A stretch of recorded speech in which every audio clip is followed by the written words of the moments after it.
भंडारा जिल्ह्यातील लाखनी येथे क्रीडा विभागाच्या वतीने नागरिकांना व्यायाम करण्याचे साहित्य मागील काही वर्षांपूर्वी लावण्यात आले होते। त्याचा नागरिक योग्य पद्धतीने वापर सुद्धा करत होते, मात्र आता हे व्यायाम साहित्य भंगार झाले आहे। अनेक साहित्य बंद अवस्थेत आहे, मात्र यांची दुरुस्ती अथवा देखभाल होत नसल्याने ते आता शोभेच्या वस्तू ठरत आहेत। त्यामुळे क्रीडा विभागाने या साहित्यांची दुरुस्ती करावी अशी मागणी आता नागरिकांकडून करण्यात येत आहे। बोला।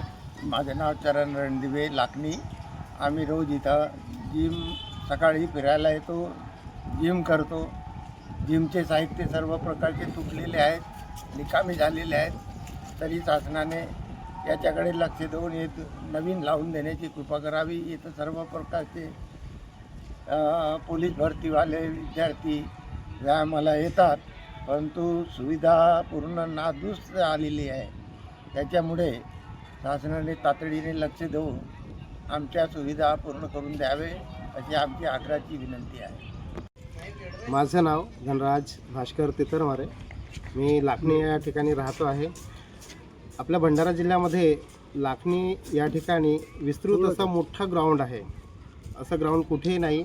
आणि त्या ठिकाणी ओपन जिम हा जो शासनाने लावून दिला आहे, पण तो पूर्णपणे निकामी झालेला आहे।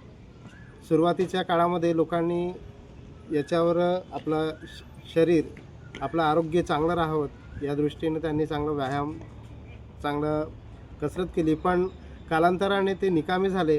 आणि त्याकडे क्रीडा अधिकारी, तालुका क्रीडा अधिकारी आणि जिल्ह्यातील क्रीडा अधिकारी यांनी त्याकडे पूर्णतः दुर्लक्ष करून ती जे ओपन जिम या ठिकाणी लावून दिलं आहे ते पूर्णपणे निकामी झालं आहे। तर आमच्या लाखनीवासी आमच्यातर्फे अशी मागणी आहे की त्यांनी ही ओपन जिम जी आहे त्याच्याकडे चांगल्या पद्धतीने लक्ष करून जे काही निकामी झाले आहेत त्या ठिकाणी नवीन असे जे ओपन जिम उपलब्ध करून द्यावे। आणि या ठिकाणी प्रत्येक क्षेत्रातून म्हणजे लहानांपासून तर ज्येष्ठांपर्यंत या ठिकाणी आपला शरीर, आपले आरोग्य चांगले राहावे या दृष्टीने इथे व्यायाम, प्राणायाम, योगा असे बऱ्याचशा शरीर कसरती करतात। पण त्या ठिकाणी ओपन जिम हा पूर्णपणे निकामी झाल्यामुळे लोकांचंही आरोग्याकडे दुर्लक्ष झालेलं आहे।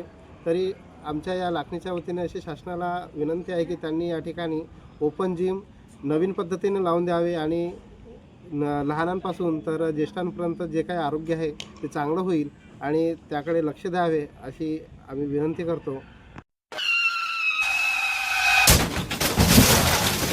आता गाडीवर मोबाईल नंबर नाही तर इमर्जन्सी QR कोड लावा, जे तुम्हाला अडचणीच्या वेळी मदत करेल।